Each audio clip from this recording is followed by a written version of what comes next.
What's up guys, I'm Josh, and this is the Manley Absolute Headphone Amplifier.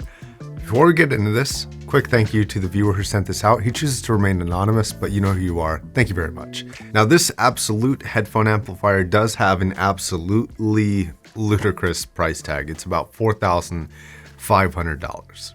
So, not cheap. One of the most expensive amps that I've personally reviewed, and it's also one of the ones that has the most inconsistent performance from headphone to headphone to headphone. And today I'm going to be talking a little bit about this thing and giving you my true impressions of this. This is about a 12-pound primarily metal chassis with a couple wood inserts. And the face of this, all along the inside, surrounding the tubes and some of the tone controls, is plastic, and you can actually see through it with a bright enough light. And I actually would have loved to see this thing be transparent, and I mean completely clear glass, to really be able to see in there. I think that would have been really, really cool, but they chose to go with sort of the darker theme of the plastic. There might be some advantages to plastic over glass in this specific scenario, but I would assume it's probably cost if there was going to be an advantage to plastic here. Now, funny thing about the entire design, and I'm not sure if this was intended to begin with, but one notable thing is that it can double as a headphone stand. So that asking price, 100% worth it. Just saying. Just kidding. Sarcasm, obviously. The build of this does have some weird quirks, such as the inputs and the outputs, all being out of the back. So your headphones, which plug in through the back, have to be routed around the back, through the front, to put your headphone on. So if you're at a desk and you have a lot of short cables like I do, this may actually not work for all your cables, so you might have to get additional slightly longer ones if you want to run it out the back. Quick note on inputs. There are two RCA inputs, an RCA pre-out, an XLR headphone out, and a 1/4-inch headphone out. Now unfortunately, this is not a truly balanced amplifier. Even though it does have an XLR headphone output, there are no XLR inputs. Personally, I think for the price, this really should have been a balanced amplifier, like a truly balanced amplifier, but it's not. Now the volume dial is very nice. It's actually out here in the front, and it is a stepped relay attenuator, which does, you know, kick your little audiophile socks here. This comes with the bulkiest remote that does almost nothing. It's just for the volume, even though this thing has a ton of controls that probably should have been implemented in some sort of remote, but aren't. So some of those controls include a impedance switch for different headphones, which we'll talk about in a second when we talk about headphones.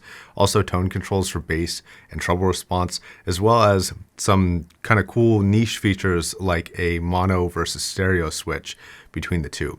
Also, there's a push-pull topology button, which is probably the coolest feature of this whole device. Now, all of this, I think for the asking price, probably should have been switchable on the remote, but it's unfortunately not. And so from a technical standpoint, from a technology standpoint, this isn't really as up to date with a lot of the modern amplifiers, which have very in-depth controls for a lot of their stuff, especially in the high-ranking realm of almost $5,000. Okay, now all that stuff being said about the build, I actually really find myself enjoying this build a lot. There's something about the way that it's built and the design language. I'm not a huge fan of wood normally, but I actually think it looks good on this particular device, and I wouldn't mind owning, even with its complex kind of, you know, locking XLR connector that's behind, so you have to get up and reach over your desk. It's not convenient at all, but for some reason, my kind of masochistic mind likes it for whatever reason. Now, one notable benefit of this design, and I want to bring this up because the actual owner of this likes it for this reason, is that it's quite small and it's, you know, definitely deskable, and you don't have to have a separate stand for this big hunking tube amplifier like a lot of the tube amplifiers at this price can be. So let's talk about sound here, which is strange. It's really hard to narrow down. It's got this chameleon-like structure where it plays really well with certain headphones and not well at all with others. And I have a couple of examples, but first I want to kind of give you some steps to maximize your experience on all your headphones, because it actually has some settings that will make an impact on the sound here. The first thing is the impedance switching between the low setting, which covers 12 to 50 ohms, the medium setting, which covers 50 to 200 ohms, and the high setting, which covers 200 and above. Now, this switch does matter. It does make a notable difference. Anybody could hear the difference between the different impedances. So if you're plugging this in, that's not low, medium, and high gain. That's an impedance match for your headphones. So if you're running 300 ohm headphones like those HD800s are, put it on the high setting. You're going to get the best both volume and sound quality out of it. Not everything is affected by it, like your treble quality is not going to be any better, but you might get better things like dynamics and kind of scalability of volume. things like that. But notably, if you're in the wrong setting with this, it will kind of deaden your headphones a little bit, and they're not really going to sound that great. So make sure you're in your impedance matching. If it's close, like for example, I was listening to the 1266, which is 47 ohms. I actually found that either the low, which covers 12 to 50, or the medium, which covers 50 and above, or up to 200, I found that either of those settings worked if it was close in impedance. But if it's kind of dead in the middle of one of them, I would just stick with that one. The second thing that can affect the sound quality drastically is that this has a topology switch between single-ended topology and push-pull topology. If you're running planars, just use the push-pull. Trust me, it never sounds good with the single-ended as well. At least it doesn't sound as good as with the push-pull, so pretty much stick with that. With dynamics, it's actually kind of a bit of a hit or miss depending on the particular headphone. Actually, on some dynamics, I don't even think this amplifier sounds good at all, like those HD800Ss. I don't really like this amplifier with these headphones, no matter what the topology or the impedance switches are set at. The tone controls can be nice, but I feel like there's too much missing in some other areas with this specific pairing. But with other pairings, it can really be impressive. And that sort of brings me into the complication of this sound quality, because it doesn't seem to have massive features that are transferable and followable from one headphone to another. So just as a brand example here, I have a Heidtman HE400i, a HE1000 SE, a Aria, a Susvara, and all of those sound good except for the Aria. And the only trait that I can find between the headphones that sound bad with this are that they just sound kind of dead. They don't feel lively and vivid like I know they can. They just kind of seem a little bit lifeless. And that's kind of the biggest drawback with certain headphones with this. Now with other headphones that do pair well with this, you can actually get really, really good results. And I have a couple of examples. So one is the AB1266, the other one is the Susvara. Now what's interesting about this amplifier is that this has a max power output of 1 watt into 12 ohms, which if you're coming from solid state sounds ridiculously low, because as you get higher in impedance with solid states, it gets weaker and weaker.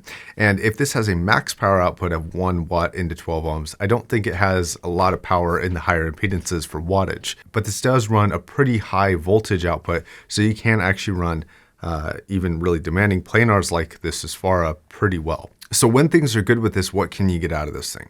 I think we should actually look at the tone controls for this. For example, the 1266 with a little bit of bass boost sounds way better than the 1266 with EQ'd bass boost. I'm not sure why, but the bass linearity between its quality and its quantity increase just scales so well. And with EQ, it doesn't always keep the quality as you increase the quantity of the bass response. But with this specific scenario, I feel like it just linearly scales exactly even with both. So the more power you push through it, the more juice you get the bass response, the higher you push it, the quality stays pretty even.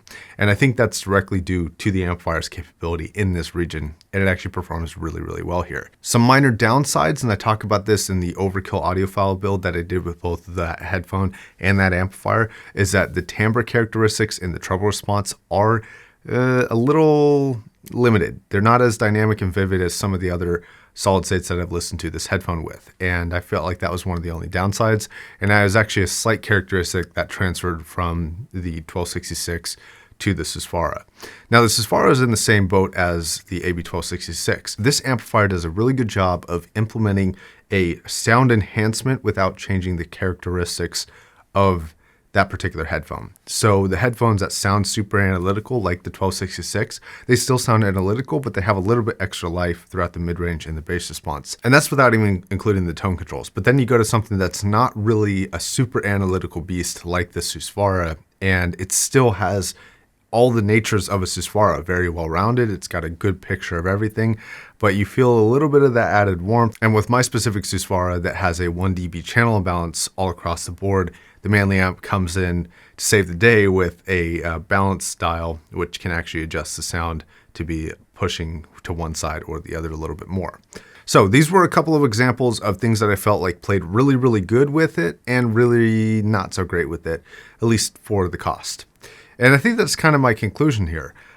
This is a picky amplifier. It doesn't play well with everything, and I wouldn't expect it to. Now, the cold and analytical approach I have to this thing is to say that this thing is just not recommended, because at $4,500, if it doesn't play well with everything, I think that's kind of ridiculous. Like, I think it's reasonable to expect a $5,000 amplifier to play well with everything. Now, personally, I do think that there is a place for that cold calculating viewpoint in a review, but I also think that there is a realistic approach to things that you have to take with certain products, i.e. the fact that anybody in this price category, anybody buying 1266s or Susvaras or $5,000 amplifiers, they're usually owning multiples of these things. So I do have to realize that this amplifier is going to be added to probably an existing collection.